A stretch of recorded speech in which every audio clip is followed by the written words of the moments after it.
Très bien, monsieur le rapporteur, mes chers collègues, nous allons pouvoir procéder à notre deuxième audition du jour, au cours de laquelle nous allons entendre notre collègue sénatrice, madame Jacqueline Eustache-Brinio.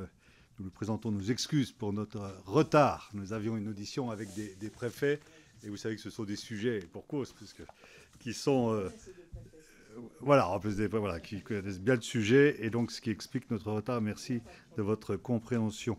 Et également, merci de votre venue au Palais Bourbon. Notre commission d'enquête a souhaité vous inviter à participer à nos travaux au titre de plusieurs de vos rapports, dont celui de 2020 sur la radicalisation islamiste, qui permettait de mesurer l'ampleur de ce phénomène dans des pans divers et importants de notre société, ainsi que le rapport d'évaluation de la loi confortant le respect des principes de la République, loi de 2021. Et ce rapport d'évaluation a été publié en 2024, qui porte un regard quand même assez critique sur les résultats obtenus par rapport à cette loi, puisqu'il a pour sous-titre « Tout reste à faire ». Vaste programme, c'est moi qui l'ajoute. Je vous poserai quelques questions en guise d'introduction à nos travaux, et je vous proposerai un propos liminaire d'une dizaine de minutes, puis le rapporteur ainsi que les collègues qui sont nombreux ici pourront aussi poser leurs questions. Comme vous le savez, nos travaux portent sur les mouvements islamistes en France et leur stratégie pour nouer des liens avec des formations politiques, avec les élus nationaux locaux. Or, dans votre rapport d'évaluation de la loi CRPR, confortant le respect des principes de la République, vous soulignez d'importantes disparités dans l'appropriation de cette loi par les élus locaux. Comment l'expliquez-vous ? Les élus, vous semble-t-il, suffisamment sensibilisés à l'influence des mouvements islamistes sur leur territoire? Et vous aviez émis aussi un certain nombre de propositions dans votre rapport. Où est-ce qu'on en est? Est-ce que vous avez un suivi de la mise en œuvre de ces propositions, à la fois en termes quantitatifs et qualitatifs? Vous considérez notamment qu'il serait nécessaire d'étendre le délit de séparatisme prévu par l'article 433-3-1 du Code pénal. C'est un point sur lequel aussi vous pourriez apporter un éclaircissement important pour voir si c'est une suggestion effectivement qui pourrait être intéressante. Je vais voilà, vous laisser maintenant donc faire ce propos liminaire avant que nous passions à des questions plus précises. Chers collègues, vous avez la parole. Merci infiniment. Alors, merci de me recevoir. Merci de m'auditionner dans le cadre de ces travaux.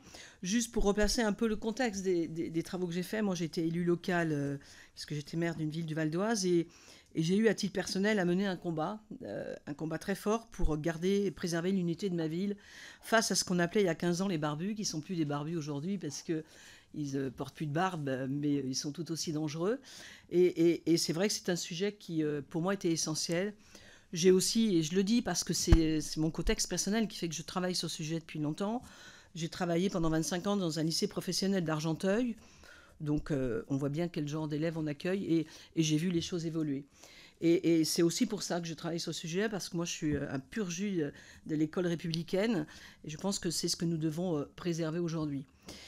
Donc, c'est vrai que j'ai fait ce rapport, cette commission d'enquête que vous avez nommée et citée, Monsieur le Président, parce que Bruno Retailleau, quand il a vu un peu les expériences personnelles que j'avais, a souhaité que je travaille sur ce sujet, parce qu'on n'a pas toute la même approche, d'ailleurs, de ce sujet fondamental pour la cohésion sociale de notre pays, parce que d'abord, pour l'instant, il ne se vit pas de la même manière partout sur le territoire. Par contre, il ne faut pas se faire d'illusions, il se vivra de la même manière dans les années qui viennent sur tout le territoire.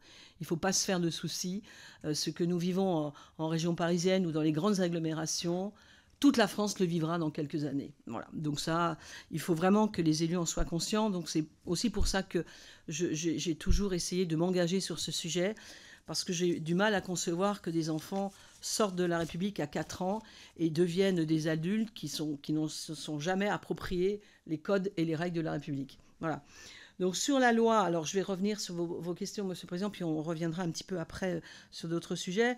Sur la loi dite séparatisme, pourquoi nous avons été assez critiques quand le président de la commission des lois a souhaité qu'on fasse un peu un bilan, c'est que c'est probablement une loi technique essentielle, qui a apporté en particulier au préfet des outils, pour essayer en particulier de surveiller l'origine des fonds, de pouvoir fermer provisoirement des lieux de culte, parce que c'est jamais définitivement.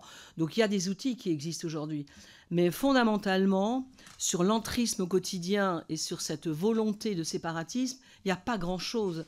Je veux dire, par exemple, quand les associations ont juste une case à cocher en disant qu'ils s'engagent pour respecter les lois de la République, c'est juste une case à cocher et une signature à faire. Enfin, une fois qu'on a fait ça, ça n'engage à rien et on vérifie rien. Donc, il y a deux sujets, en fait. Il y a effectivement les outils qu'on a pour travailler, pour faire en sorte qu'on surveille mieux et différemment les associations en particulier, mais sur le quotidien et la volonté politique et ce qu'on aurait pu écrire autrement, il n'y a pas grand-chose. Parce que quand vous regardez un petit peu ce qui se passe dans notre pays, les choses ne changent pas. C'est-à-dire que quand vous avez un certain nombre de nos concitoyens qui vous disent, et je pense que vous êtes tous élus évidemment locaux, les députés, quand les gens vous disent « ma ville change, ma rue change, mon pays change », ça veut dire quoi derrière ? Ça veut dire qu'il y a des choses qui heurtent, qu'il y a des choses qui gênent, et que cette cohésion et cette manière de vivre qu'on a toujours eue, en tout cas dans ma génération, de vivre ensemble au-delà de nos religions, eh bien aujourd'hui, ce n'est plus vérifié partout. Et je pense qu'on a Enfin, moi, je retravaille sur ce sujet encore aujourd'hui au Sénat parce que je vais faire un rapport sur le sujet. Il y a un certain nombre de spécialistes, de chercheurs qui nous disent, et c'est pas fait pour me rassurer, la France, elle a 5 ans de retard sur la Belgique. Quand vous entendez ça, et je pense que vous pouvez interroger des lanceurs d'alerte, je vous donnerai des noms, et des chercheurs qui vous disent la France a 5 ans de retard sur la Belgique, il y a de quoi s'inquiéter quand même.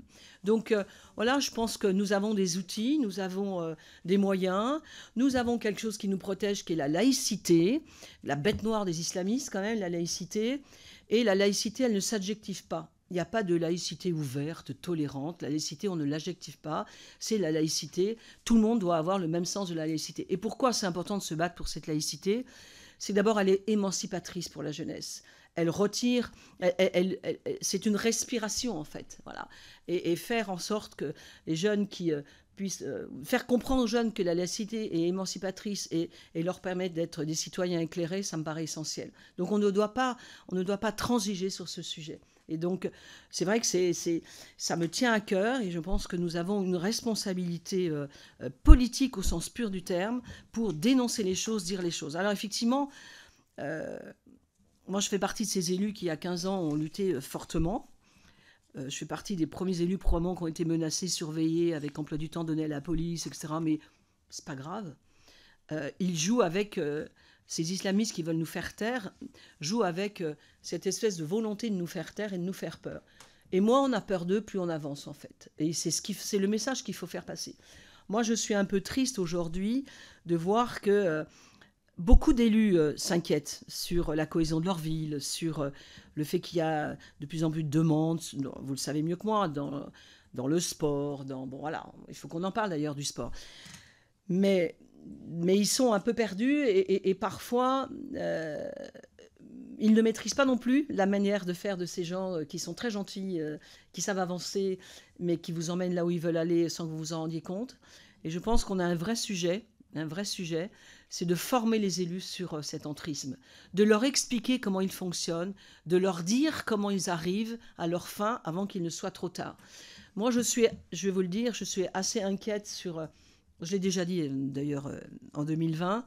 Sur les municipales prochaines, il faut faire très très attention à ce qui va se passer dans les municipales prochaines. En 2020, il y a déjà eu quelques listes avec un espèce d'entrisme qui a fait que des gens ne sont pas là pour l'ambition de leur ville ou l'ambition d'un projet commun pour un territoire, mais qui sont là pour faire avancer leur idéologie dans les territoires. Et il va falloir que les élus soient conscients que quand on a sur des gens de toute origine, de toute couleur de peau, des petits, des grands, des hommes, des femmes, on est là pour un projet commun qui est l'ambition de sa ville et pas autre chose.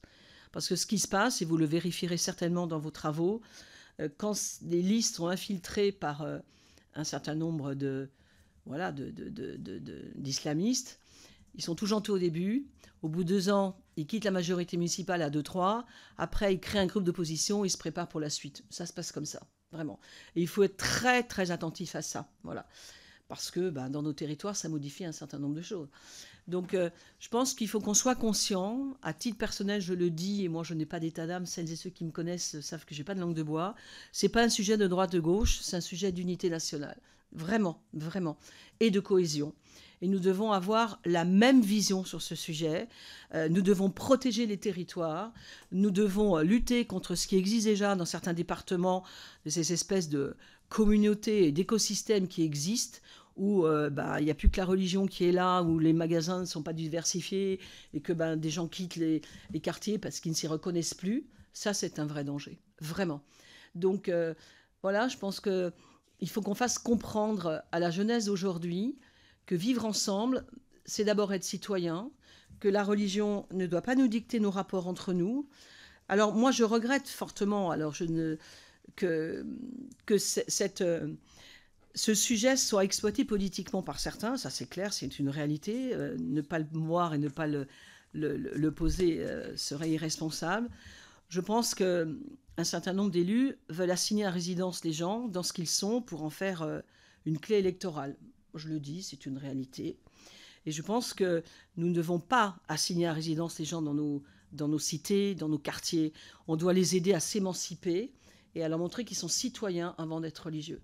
Nous ne pouvons pas fonctionner tous ensemble si nous n'avons pas de règles communes qui sont faites sur « nous sommes citoyens ». Dans un pays laïque, la religion, c'est du privé. Et voilà, c'est essentiel pour l'avenir de notre pays. Alors oui, c'est vrai que nous ne sommes pas le seul pays en Europe à être concerné par cet entrisme islamisme partout, mais nous sommes probablement, après la Belgique, qui est un cas à part, le pays le plus attaqué sur ce sujet, parce que nous avons comme étendard la laïcité. Donc nous sommes effectivement l'un des pays les plus attaqués, et je pense que, voilà, on ne peut pas avoir un discours de demi-teinte en disant... en ayant un discours, oui, de fermeté tout en étant tolérant. Ça ne veut rien dire, personne ne s'y reconnaît.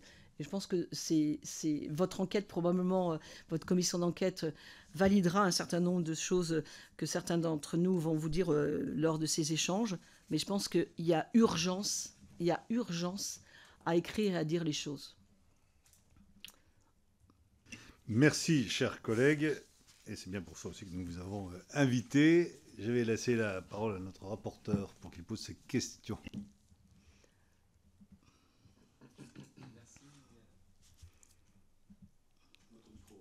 Oui, vous voulez que j'éteigne ? Voilà.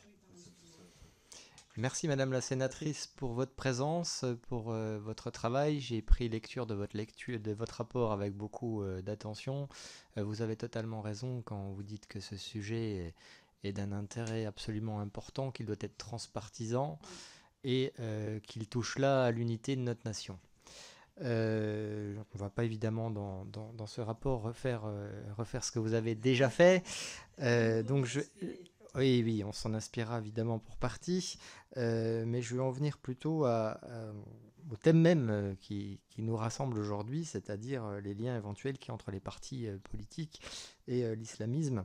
Est-ce que dans vos travaux, vous avez identifié des liens entre des mouvances islamistes et des mouvements politiques français ? Ces liens sont-ils particulièrement marqués dans certains mouvements ou partis politiques ?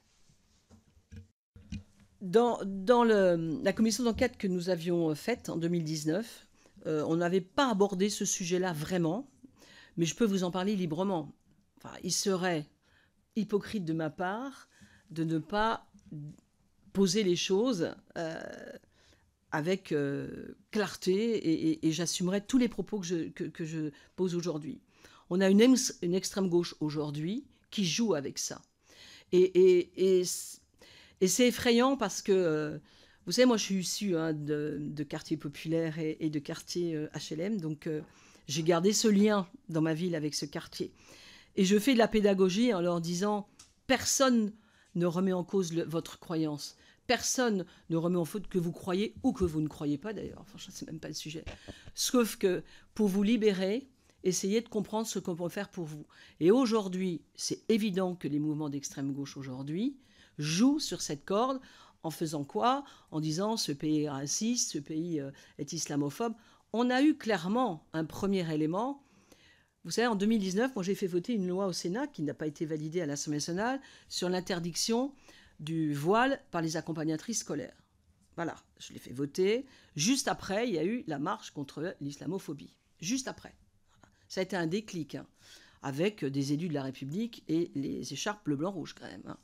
Et ça a été terrifiant. Parce que l'islamophobie, je le prononce ici parce que c'est un mot que je refuse de prononcer, parce que c'est un concept qui a été inventé par les salafistes, qui a été inventé par les islamistes, qui consiste simplement à dire la France est raciste et n'aime pas les musulmans. Ce qui est quand même juste hallucinant.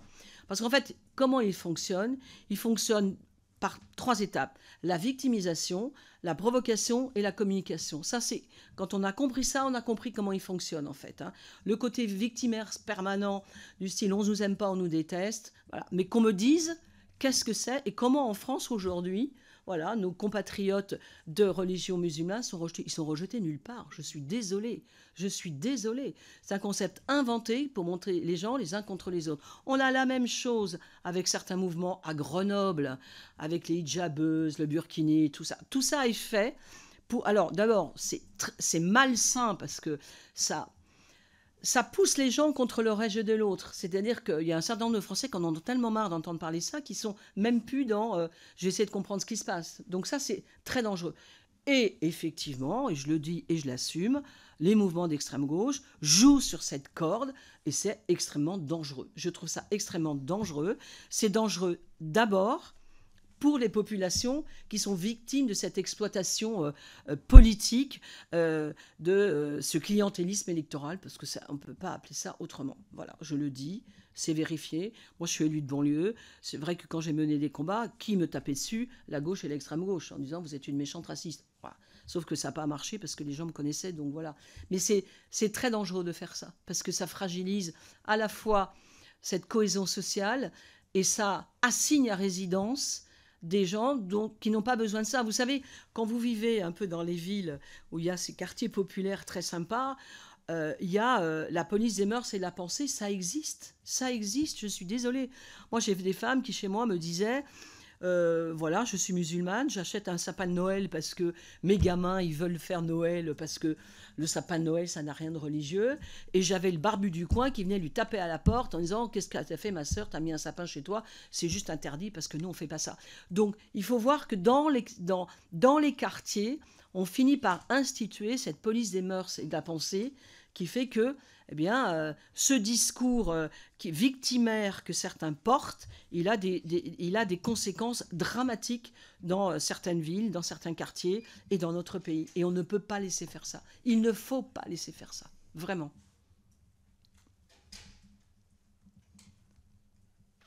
Pardon. Merci beaucoup. Les travaux de la commission d'enquête sénatoriale font état de politiques d'accommodement à l'égard de mouvances religieuses radicales ainsi que de pratiques clientélistes. Pourriez-vous nous présenter les principaux cas que vous avez observés ? À quel point ces pratiques sont-elles répandues ? Comment peut-on les prévenir et les faire cesser, notamment dans la perspective des prochaines échéances électorales ?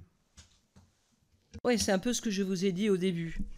C'est vrai que dans certaines villes, je pense que vous êtes au courant, enfin vous avez déjà vu ou vérifié ça, vous avez quand même des élus qui, pour gérer par exemple les problèmes de sécurité, les problèmes d'unité, les problèmes d'émeute, plutôt que d'appeler la police, ils vont voir les imams. C'est une réalité. C'est une réalité. Ça s'est passé dans des villes que vous connaissez. Ça, c'est juste insupportable. On remercie les imams avant de remercier la police lors de conflits ou d'émeutes. Je suis désolée, c'est pas le rôle des élus. Donc, quand j'appelle accommodement, c'est-à-dire qu'on donne dans nos villes la place à une religion. Moi, je vais vous faire rire, mais par provocation, moi, ça ne me serait pas venu à l'idée d'aller chercher le curé chez moi si j'avais eu des émeutes. Hein. Bon, voilà. Mais là, on va chercher les imams en disant, écoutez, on compte sur vous pour régler. Non, ça ne marche pas comme ça, la République. Ça ne marche pas comme ça. Donc c'est en ça que je dis qu'il y a des accommodements, il y a des choses qu'on ne doit pas faire, qu'on ne peut pas faire, parce que c'est irresponsable. Et je veux dire, ça remet en cause même notre manière de fonctionner. Vous voyez ce que je veux dire ? Donc ça, c'est voilà, donc je pense qu'il faut que... Et pourquoi je veux revenir sur la formation des maires, c'est que, et je le redis une nouvelle fois ici, je pense que toutes les associations de maires ou les associations d'élus locaux doivent prendre ce sujet comme une priorité aussi dans leur... formation pour les élus, je pense, vraiment. Parce qu'il y a plein d'élus qui ne voient pas les choses venir ou qui vont les voir trop tard, ou qui sont un peu dans le déni. Et l'idée, c'est pas de les accuser, hein, c'est de leur dire, soyez attentifs à ce qui se passe dans vos communes. Soyez attentifs. Parce que le jour où viendrez vous dire que vous êtes un peu dépassé, ça sera trop tard. Vraiment.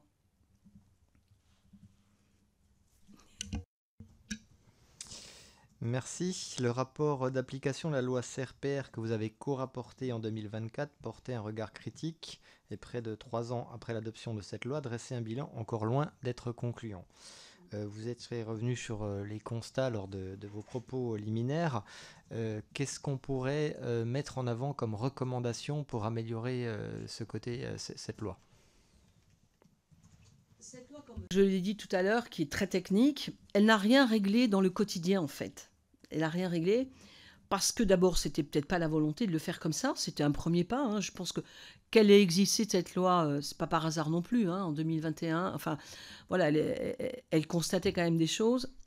Après, il faut aller plus loin. C'est-à-dire que dans le quotidien, dans notre quotidien, rien n'a changé. Ça veut dire qu'il y a des choses à écrire pour le sport. Pour l'école, ça a un peu bougé. D'ailleurs, je vais le dire, M. Attal, quand il a fait sa circulaire sur l'abaya, c'était pas par hasard. Et il l'a bien fait, hein. Vraiment, j'ai applaudi des deux mains. C'est que malgré la loi CPR, comme vous dites, l'abaya commençait à rentrer dans les lycées et il a fait une circulaire qui d'ailleurs, comme je le disais tout à l'heure, hein, ça a bousculé, mais ça n'a pas bousculé tant que ça. C'est-à-dire que quand les républiques s'imposent, quand la règle s'impose, tout le monde la respecte. Et je pense qu'on s'aperçoit que si on n'écrit pas les choses petit à petit, de manière claire, dans le quotidien, rien ne reculera. Rien. Les lois ne suffiront pas. Les lois qui permettent aujourd'hui de vérifier l'origine des fonds, qui permettent de fermer des lieux de culte sur des problèmes sanitaires ou de sécurité, tout ça c'est bien joli, mais ça ne suffira pas.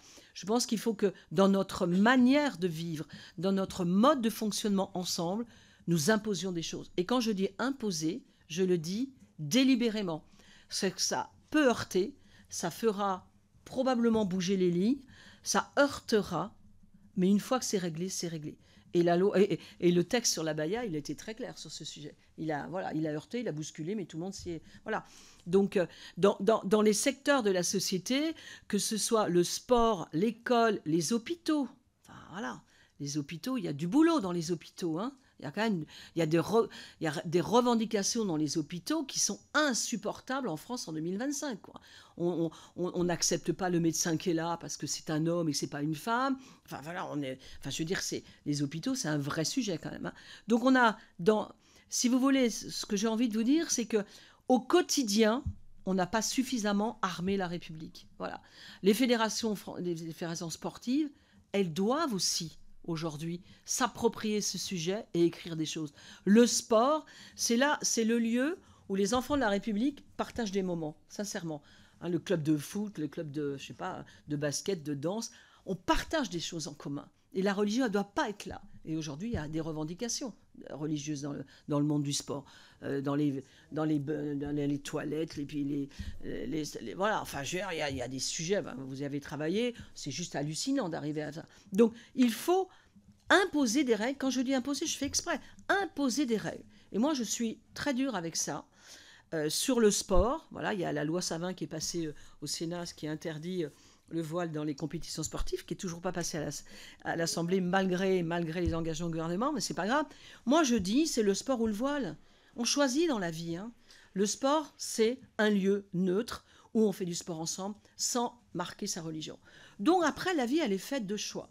Elle ne veut pas enlever son voile, mais on ne fait pas de sport. Enfin, moi, je vais jusque-là. Et vous verrez que ça va heurter au début, mais qu'après, tout le monde fera du sport. Voilà. Parce que le sport, c'est quand même un lieu de vie extraordinaire, avec des moments qu'on partage. Et je pense que quand on a envie de partager le sport avec ses copains ou ses copines, on y va. Vraiment. Mais je pense que notre faiblesse au quotidien fait que tous ces islamistes et ces communautaristes passent au travers de notre faiblesse et notre gentillesse en permanence. Et nous sommes aujourd'hui à un point, parfois de non-retour, que j'espère pas vraiment de non-retour, mais on a ça devant nous comme ça aujourd'hui quand même. Vraiment. Merci. Dernière question me concernant. Vous avez observé notamment dans ce rapport des disparités territoriales dans l'application de la loi. Pourriez-vous préciser cette analyse et comment garantir l'appropriation par les pouvoirs publics de l'ensemble des outils disponibles? Je pense que pourquoi on a constaté ces disparités, d'abord parce que tout le monde ne le vit pas de la même manière, clairement. Je pense que voilà, on ne vit pas les choses de la même manière, même si tout à l'heure je l'ai dit et je le répète, tôt ou tard tout le monde verra de la même manière. Et que, alors les préfets aujourd'hui, je vous en avais vous deux tout à l'heure qui sont très acteurs d'un certain nombre de choses, je pense, ont des objectifs clairs de la part de l'État sur l'application de la loi. Mais elle n'a pas été effectivement appliquée de la même manière partout, parce que les problèmes ne se posaient pas de la même manière partout. Mais je pense qu'il va falloir effectivement qu'aujourd'hui, tout le monde s'approprie ce texte et que les élus aient conscience que ça fait partie de leur environnement. Il n'y a pas que les préfets, les élus locaux aussi. Hein. Les élus locaux, ils ont leur part à prendre sur ce sujet. Si vous voulez, les élus locaux, moi je suis très à l'aise parce que comme il y en a à droite comme à gauche qui font du clientélisme, je suis très à l'aise pour le dire. Les élus locaux, ils ne peuvent pas demander en permanence à l'État d'avoir des réactions à leur place. Ils doivent aussi être acteurs dans leur collectivité. Ils doivent être acteurs dans la collectivité. Ils doivent savoir dire non pour protéger l'unité de leur ville et en tout cas le vivre ensemble comme on le disait il y a quelques années. C'est aussi leur rôle, vraiment. Merci, monsieur le rapporteur. Chers collègues, y a-t-il des questions? Madame Yadan.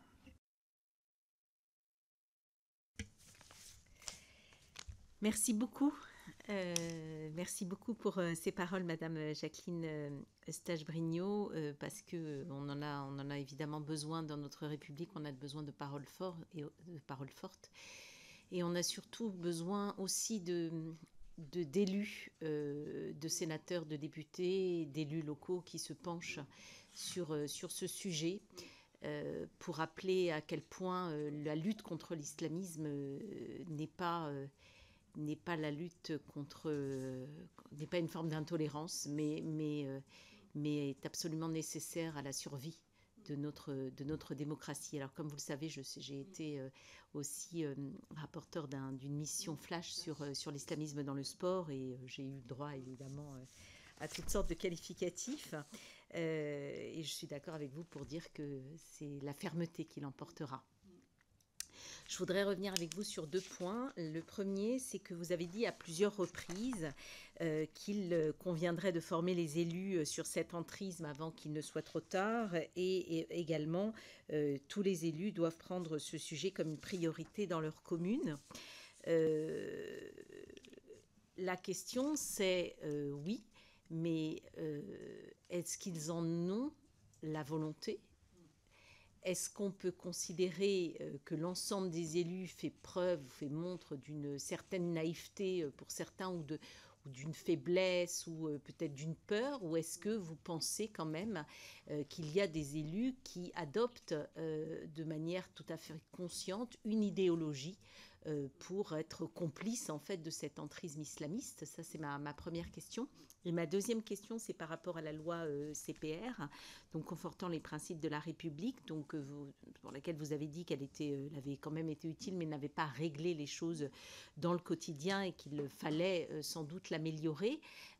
Ma question, c'est vraiment une question très, très ouverte, mais pourquoi depuis 2019, date du dépôt de votre rapport, enfin depuis 2021, puisque la loi date depuis de 2021, est-ce que vous avez eu à un moment donné l'intention de réfléchir à une proposition de loi pour faire suite à cette loi CPR? Et dans l'affirmative, pourquoi n'êtes-vous pas allé au bout en fait? Et est-ce que d'après vous, il faudrait légiférer en cette matière pour avancer, ou est-ce que ça ne passe pas par la loi? Je vous remercie. Merci. Alors, vous avez eu raison de poser la question des élus et de revenir sur la question des élus. Oui, il y a des élus qui sont complices parce qu'il y a du pur clientélisme. Oui, ils ne sont pas ignorants, mais c'est du calcul. On voit, et je pense que dans vos territoires, ça serait intéressant que vous regardiez les uns les autres, je ne vais pas vous donner de conseils, le nombre de projets de mosquées 6 mois avant les municipales. Hein. Voilà. Bon, j'en ai quelques-uns en tête, je me dis, franchement, voilà. Donc ça, c'est du pur clientélisme. Et les maires qui font ça sont acteurs Donc voilà, ça c'est, faut juste pas se mentir, voilà. Mais c'est pas la majorité non plus, c'est pas la majorité. Donc quand tout à l'heure je disais que c'était important que les élus aient conscience qu'aujourd'hui et demain, ils ne peuvent pas faire comme si ce problème n'existait pas chez eux ou à côté de chez eux, et peut-être plus tard chez eux, je pense que je le dis parce que peut-être qu'il est encore temps de faire et de limiter, entre guillemets, un certain nombre de choses et de leur faire prendre conscience que c'est l'avenir de notre pays. Parce que un territoire, c'est un petit bout de pays, j'ai envie de dire. Hein. Et quand il y a un territoire, plus un territoire, plus un territoire, on voit bien que ça devient vite ingérable. Voilà. Donc ça, c'est très, très important. Et je rappelle et je le redis, je pense que ça, il faut en parler. Mais évidemment, la formation des élus, la formation des élus, le fait de leur faire comprendre comment cette islamine fonctionne, ça ne remettra pas en cause celles et ceux qui sont complices et qui sont dans le clientélisme électoral du matin au soir et du soir au matin.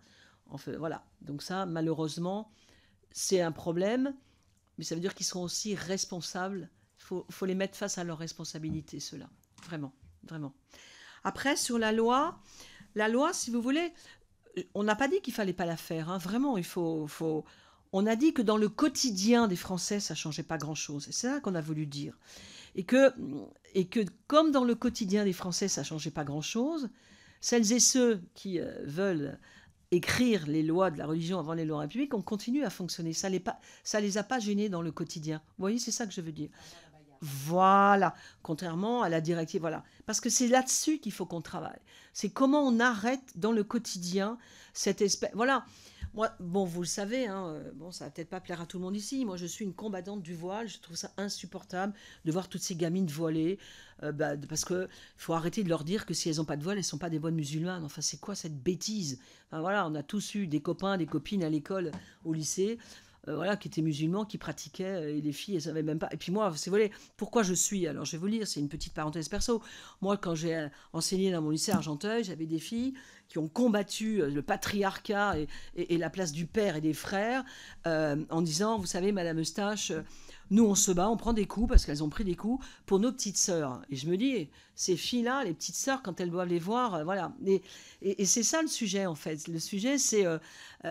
et moi, quand j'ai combattu mes barbus chez moi, c'est les femmes qui venaient dire, on est content de vous garder à la mairie parce que vous nous protégez. C'est des mots que j'aurais jamais pensé entendre dans ma vie d'élu. Donc ça, c'est une réalité. Les femmes, je fais la parenthèse sur les femmes parce que ils utilisent les femmes, en fait. On voit bien pourquoi ils utilisent les femmes et le voile, c'est que c'est lisible dans l'espace public. C'est rendre visible dans l'espace public cette religion. Moi, je disais toujours aux habitants de ma ville, moi, votre religion, je ne veux même pas la connaître, ça m'est égal. Pour moi, c'est citoyen, point. Voilà. Et donc, le voile, il est fait que pour ça. Hein. Voilà, on le sait, tout le monde le sait, c'est un étendard. Celles et ceux qui pensent que je suis une folle dingue quand je dis ça, c'est une réalité. C'est écrire, inscrire par les femmes cette religion dans l'espace public. C'est une réalité. Il faut pas... Et elles n'ont pas toujours conscience de ça, d'ailleurs, hein, les filles. Elles n'en ont pas toujours conscience. Donc, voilà. Donc, après, il y a des textes qu'il faut qu'on écrive. C'est pour ça que je vous disais tout à l'heure, Madame la députée, c'est qu'il faut qu'on écrive des textes par morceaux pour lutter. Vous savez pourquoi j'ai fait cette loi sur les accompagnatrices scolaires? Je dis et je redis que les sorties scolaires sont du temps scolaire. Voilà. Et qu'on refuse qu'une maman vienne faire une activité scolaire dans l'école, de la pâte à modeler avec un voile, mais on accepte qu'elle aille faire la sortie pendant 1 heure avec l'instit. C'est juste hallucinant. Pourquoi on lui interdirait... Voilà, vous voyez, c'est l'école qu'on a dans les murs et hors les murs. Il n'y a qu'une logique. Le temps scolaire, c'est 8h30, 16h30. Donc voilà. Donc je pense qu'il faut qu'on arrive à travailler ça, et puis peut-être aider ces femmes à se libérer de ce carcan, qui est un carcan quand même. Voilà. Mais je pense qu'il faut qu'on arrive à écrire des choses qui, certes, gèrent de manière forte comment on peut essayer de lutter, et cette loi CPR l'a faite, sur les financements, sur ce qui se passe dans les mosquées, sur la surveillance des prêches, voilà. Mais ça ne suffit pas. Voilà. Il faut qu'on écrive petit à petit des choses, vraiment, pour bousculer au quotidien. Excusez-moi. Non, c'est très, très bien, chers collègues. Il nous reste encore 5 questions. Alors, on pourrait les prendre d'un coup, mais je vous propose que vous les posiez une par une et qu'il y ait la réponse à chaque fois. C'est plus dynamique, mais simplement, et puis, on va pas s'astreint aussi à un rythme dynamique. Je crois que tout le monde s'y retrouve, en commençant par Julien Audoul.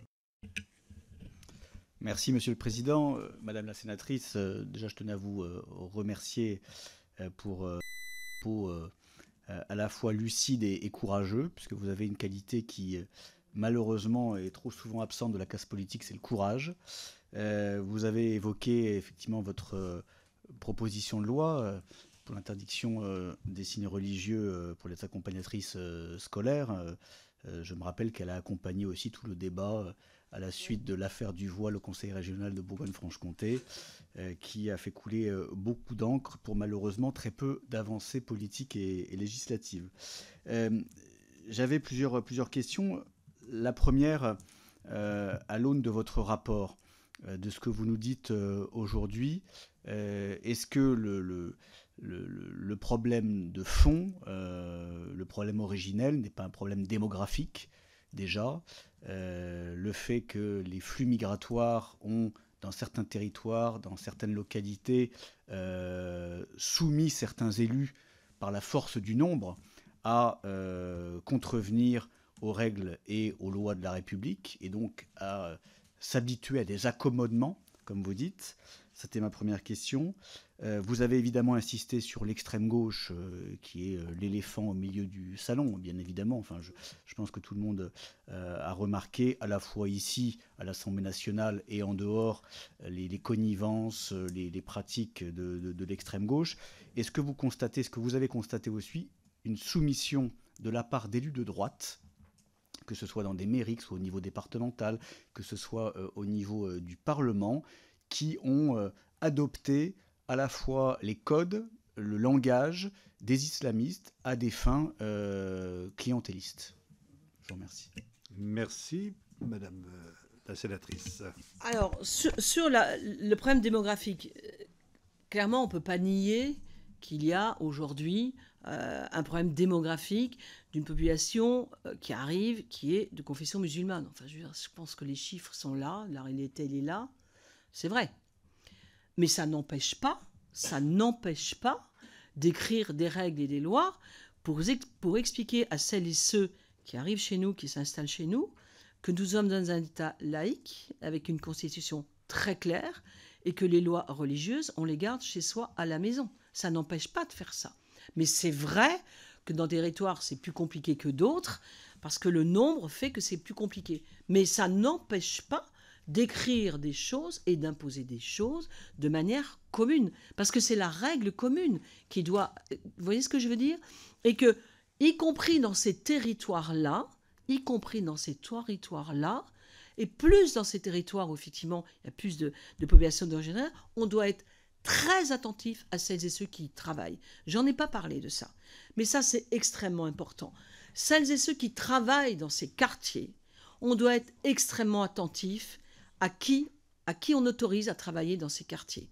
Faire attention aux associations. Le soutien scolaire, il ne doit pas être fait par n'importe qui. L'encadrement, il ne doit pas être fait par n'importe qui. Moi, par exemple, à titre perso, et je le dis, je n'ai jamais accepté, parce que moi, j'avais 30% de ma commune, HLM, politique de la ville. Je disais toujours que les animateurs de quartier, je ne voulais pas qu'ils soient issus du quartier parce qu'ils n'avaient pas la liberté pour travailler. Quand vous êtes sous la pression du quartier, vous ne pouvez pas travailler comme vous voulez. Je les aidais à aller travailler ailleurs, les jeunes du quartier, parce qu'ils avaient le droit de travailler. Je les aidais. Mais dans ce quartier-là, tous les animateurs et éducateurs n'étaient pas issus de ce quartier. Parce que là, vous êtes dans l'enfermement. Vous voyez ce que je veux dire? Et l'enfermement, il favorise toutes ces dérives. Le père qui vient dire, bref, vous imaginez. Donc, ces pressions-là, il faut lutter. Et ce n'est pas parce que, effectivement, des quartiers, vous avez raison, évidemment, ils sont marqués par une population d'origine étrangère et musulmane, il y en a, mais ça ne veut pas dire qu'il faut baisser les bras. Il faut imposer la République partout, vraiment. Alors, plus difficilement, certes, dans des quartiers que d'autres, mais il n'y a aucune raison de ne pas le faire. Voilà.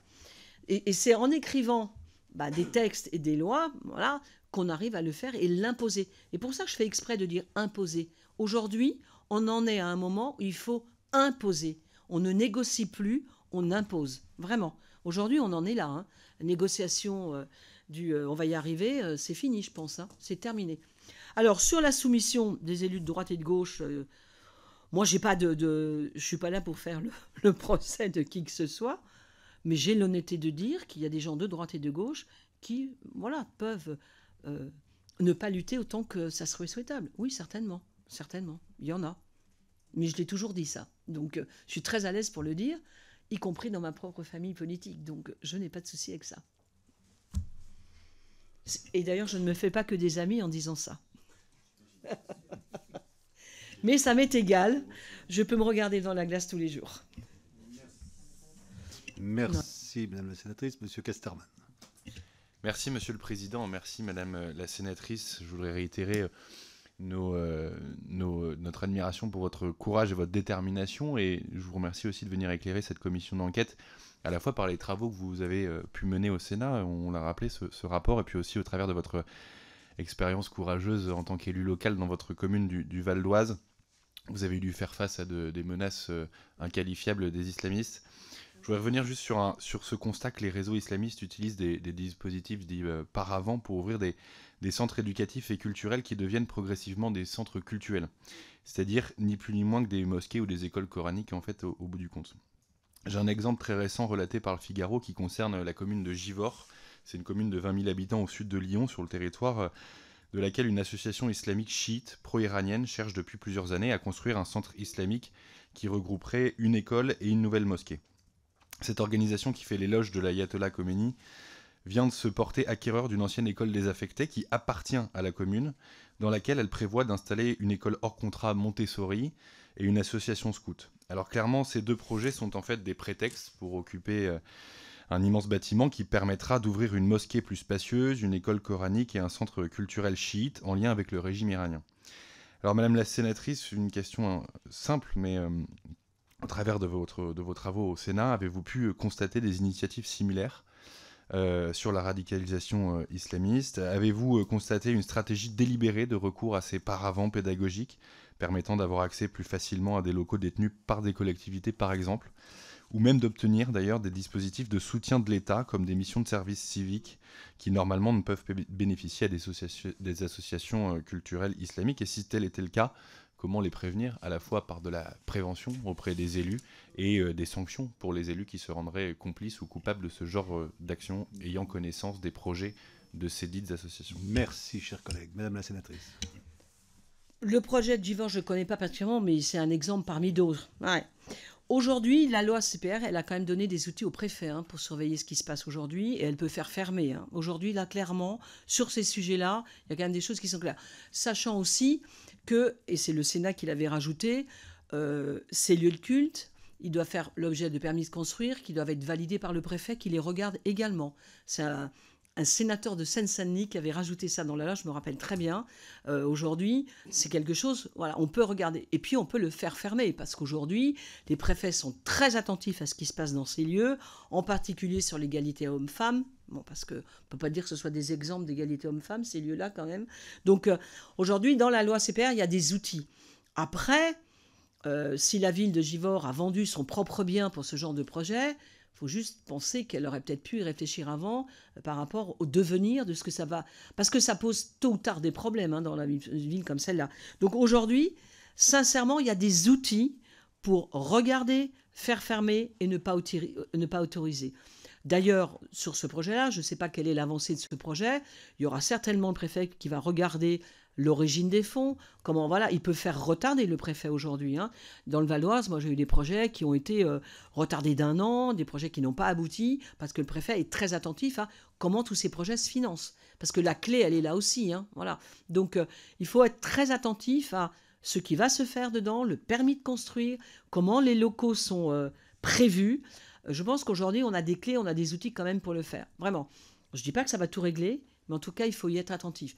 Puis après, le maire de Givors, il faut aussi qu'il réfléchisse et qu'il prenne ses responsabilités sur le sujet. Voilà.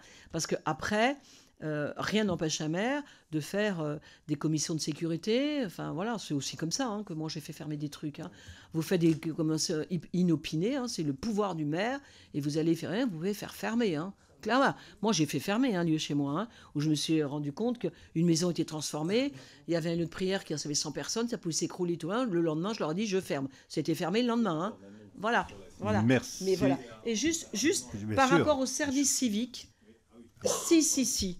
Le service civique, il faut être extrêmement attentif à qui on donne dans les marchés publics le service civique.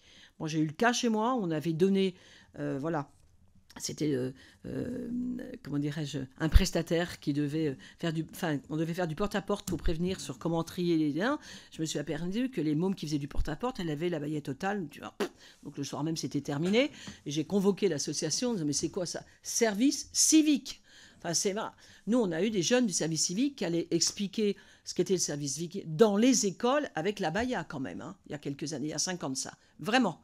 Donc le service civique, c'est une clé aussi. Hein. Il faut, je ne sais pas si vous allez travailler là-dessus, mais c'est très très important de savoir à qui on donne et comment on vérifie que le respect du service civique, qui est quand même, c'est la République, le service civique. Donc ça, il y a un vrai sujet. Nous passons à la question. Non, c'était très important d'évoquer ce sujet que nous n'avons, à ma connaissance, pas encore évoqué dans nos débats. Donc c'était très utile de le faire. Oui, merci, chers collègues. C'est très utile. Mais comme le temps est contraint, je suis désolée. C'est moi qui suis désolé d'inviter M. Dragon à poser ces questions en termes dynamiques.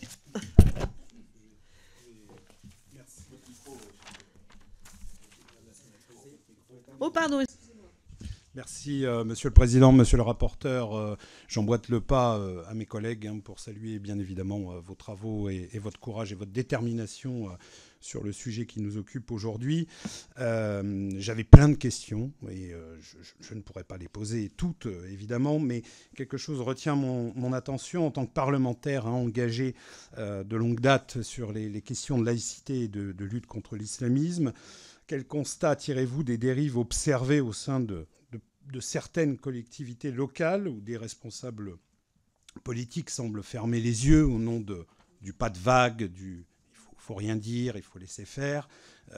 Vous avez dit, quelque chose m'a interpellé, qu'au niveau local, les élus doivent faire attention aux tentatives de l'entrisme islamique. Mais en fait, que faut-il faire quand des élus, sciemment, finalement, mettent en avant des fêtes religieuses ou tout un tas de choses en rapport avec la religion, en mettant à disposition des salles, en font la promotion sur les réseaux, par exemple. J'ai vu cet exemple dans mon département de l'Aisne il y a quelque temps. Ils en font la promotion, d'ailleurs, comme ils ne le feraient jamais pour une autre religion. Et en fait, qu'est-ce qu'il faut quand on est élu local, qu'est-ce qu'il faut faire quand on observe ça? Est-ce qu'il faut le dénoncer publiquement? Est-ce qu'il faut dire... je ne sais pas, ça m'interpelle parce qu'en fait, on dirait que les gens ont peur. Je vous remercie de votre réponse. Merci, Madame la sénatrice. Après, c'est l'engagement individuel des élus dont vous parlez là, et vous avez raison de le dénoncer. Mais je pense qu'il faut vraiment, moi j'ai pas d'état d'âme avec ça, il faut dénoncer ces comportements. Il faut les dénoncer pour 2 raisons. C'est qu'à court, moyen et long terme, ils remettent la cohésion nationale. Donc un élu, quel qu'il soit, il ne doit pas être porteur de cette remise en cause de la cohésion nationale. Vraiment. Et je pense que rien ne nous empêche de dénoncer ces dérives, ces choix politiques qui entraînent la France derrière. Vous voyez ce que je veux dire? C'est pour ça que tout à l'heure, je disais, une ville, un département, c'est un petit bout de territoire. Mais il est dans la République, ce petit bout de territoire. Il ne faut pas l'oublier. Et les petits bouts de territoire qui se détachent de la République, ça fait des grands bouts de territoire qui, tôt ou tard, se détacheront de la République. C'est en ça qu'il faut lutter. Vraiment, vraiment. Merci, toujours de manière dynamique. Madame Le Grip. Merci, Monsieur le Président, Monsieur le rapporteur. Merci de vos propos très francs et très clairs, chère Jacqueline Eustache-Brignot, Madame la sénatrice, et bravo pour votre courage, effectivement, et vos travaux que je suis depuis, je le dis vraiment en toute sincérité, vous avez beaucoup d'opiniâtreté, c'est à saluer, beaucoup de courage. Vous avez parfaitement raison d'insister sur l'importance des prochaines élections municipales, hein. On en parle assez régulièrement, et sur le sujet de la conscientisation, de la sensibilisation des élus ou des futurs élus, et puis de leur formation élections. Le préfet Brugère, j'ai la chance d'être député des Hauts-de-Seine et donc de me réjouir d'avoir un excellent préfet, notamment sur ce combat-là. Et le seul, à ce stade, préfet de la République avait organisé dans sa préfecture, dans la préfecture des Hauts-de-Seine, un séminaire de formation à destination des élus locaux sur les enjeux de l'islamisme. Et bon, on croit comprendre que d'autres préfets pourraient être intéressés, mais envisagent plutôt de le faire après les élections municipales, bon, ce qui enlève un petit peu d'intérêt à la chose. Quels sont les contacts ou les réponses que vous avez eues ou pas de la part des grandes associations d'élus? En tant que sénatrice, avec vos collègues sénateurs, vous êtes beaucoup plus à même que nous, pauvres députés, de pouvoir vous adresser directement aux associations d'élus, de leur proposer, de les sensibiliser elles aussi, voire de les inciter fortement à intégrer cela et à professer peut-être quelques bonnes vérités, quelques bons conseils. Merci beaucoup. Ça tombe bien cette question parce que comme je retravaille un peu ce sujet au Sénat, récemment j'ai souhaité auditionner les associations d'élus. La plupart ne sont pas venus parce que ça ne les concernait pas. Et celles qui sont venues, ça les concernait qu'à moitié en disant bah, ça ne nous concerne pas vraiment. Et moi je suis élue locale, enfin voilà, j'étais maire adjoint. Je me suis dit mais comment une association d'élus peut me dire ça aujourd'hui ? Et par provocation, je le dis là, hein, puisque de toute façon, en plus, je suis une commission d'enquête, je ne dois pas mentir. Par provocation, je dis, bah, écoutez, moi, je vous propose, lors du Salon des maires de France qui a lieu très prochainement, de faire des tables rondes et je viens. On me dit, ah non, surtout pas. Alors, à la limite, qu'ils ne veuillent pas... C'était pas sur moi. Moi, ce que j'ai dit, mais pas moi obligatoirement, il y a plein de spécialistes. Moi, je ne suis pas... Mais posez le sujet avant les municipales. Échanger là-dessus. Parce qu'effectivement, dans les associations d'élus, il y a des gens de droite, de gauche, mais ça concerne, c'est transpartisan ce sujet. Parce qu'il y a des gens de gauche qui pensent comme moi, et des gens de droite qui ne pensent pas comme moi d'ailleurs. Bon, pas tout à fait. Donc, du coup, eh bien non. Donc, c'est ça qui m'a... C'est pour ça que le préfet, quand il est sorti, a dit, vous savez, il faut qu'on arrive à convaincre les associations d'élus. Il faut... On ne peut pas demander... Enfin, je sais pas, vous êtes élu, et je trouve que quand on est élu, on est un modèle, on est celui qui montre le chemin un peu. Et on ne peut pas demander aux Français d'être courageux si les élus ne sont pas courageux. Je suis désolée. Dans les quartiers populaires, il y a des Français qui sont très courageux, qui luttent contre les narcotrafics, qui luttent contre tout ça. Mais si nous-mêmes, nous ne sommes pas un exemple de courage, on ne peut pas demander aux Français d'être plus courageux que les élus, hein, clairement. Donc ça, c'est un vrai sujet qu'il faudra vraiment le poser. Merci. Merci. Et pour terminer, toujours dynamique, Monsieur Buisson. Merci, Monsieur le Président. Alors, deux questions rapides. Bonjour, Madame la sénatrice. Vous avez dit tout à l'heure que la France, la Belgique, c'est la France dans 5 ans. Bon, c'était propos... je crois que vous avez dit ça dans cet ordre-là. Oui, j'ai dit voilà. Que nous avons 5 ans de retard. Voilà, donc en fait, c'est ça. Donc, j'aimerais juste que vous précisiez un petit peu, est-ce qu'il est trop tard en Belgique, du coup ? Et c'est quoi finalement ce trop tard? Qu'est-ce que c'est dans votre esprit? Et puis j'avais une deuxième question, parce que là c'est un peu vague, une deuxième question sur, vous avez parlé du voile à l'école, je suis enseignant aussi, donc je sais que c'est quelque chose qui me touche, qui me révolte comme vous, qui me donne des boutons. Mais finalement, est-ce que le danger du halal est à mettre sur le même plan ou pas? Je me posais la question. Parce qu'il y a aussi des écoles qui ont essayé de servir des repas halal dans les écoles publiques, avec des sénateurs, pas des sénateurs, pardon, des départements qui ont répondu que c'était possible, que ça posait pas de problème. Et on voit bien que c'est le voile comme le halal, comme tout le reste, finalement, c'est une accoutumance des jeunes aux faits religieux dans l'espace public. Donc, quel est votre avis là-dessus ? Donc sur la Belgique, bon, quand vous regardez un peu ce qui se passe en Belgique et l'entrisme en Belgique, où vous voyez les conseillers municipaux, vous voyez la place qu'a pris, puis d'abord même à titre perso, quand vous allez en Belgique, la Belgique d'il y a 10 ans, la Belgique d'aujourd'hui, c'est tout à fait la même, hein, vraiment. Donc c'est vrai que ces revendications permanentes, et on les a vues beaucoup en Belgique, c'est pour ça que j'en parle, au moment des élections, hein, je veux dire, au moment des élections, ça s'est révélé une réalité. Il y a quand même, voilà.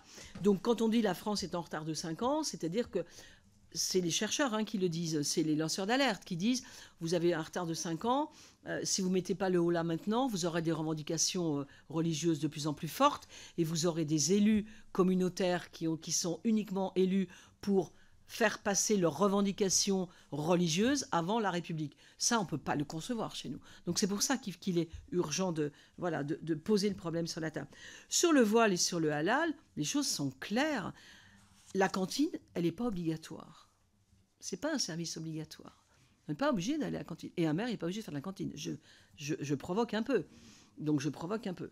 Donc à la cantine, on a pas, enfin, ça a commencé comme ça d'ailleurs, hein, si vous regardez bien l'histoire de toutes ces revendications et ces accommodements, c'est le halal à la cantine. Je suis désolée, à la cantine, on mange ce qu'il y a. Voilà. Moi, je pense que l'école de la République, c'est l'école, c'est comme le sport, où tous les enfants mangent ensemble et où tous les... Voilà. On ne veut pas manger tel plat, ben on en mange un autre, enfin, ou on n'en mange pas, mais voilà. Donc, on n'a pas... Et à l'inverse, on n'a pas à imposer du halal à tous les enfants. Enfin, c'est juste hallucinant. Enfin, on n'impose pas du halal à tous les enfants. Les enfants qui veulent manger halal, il y a peut-être d'autres solutions dans les écoles, mais en tout cas, on n'impose pas le halal à tous les enfants.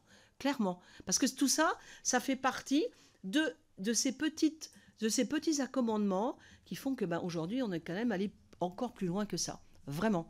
Et ça, c'est un vrai sujet. Un vrai sujet. Merci Madame la sénatrice pour cette audition. Je crois qu'on a eu, effectivement, on a d'une part une audition qui nous attend, il y a une motion de rejet de l'autre côté, donc vous voyez qu'à l'Assemblée on ne travaille pas autant qu'au Sénat, mais presque. Ah si, j'ai jamais dit ça moi. Non, c'est pas ce je m'autoriserai pas à dire. En tout cas, on a une audition très dynamique à l'image de votre personnalité et de votre rapport. On vous remercie encore une fois d'être là. Je fais une suspension de séance. Bon courage à tous. Au revoir à tous. Une minute. Merci. Je vous remercie.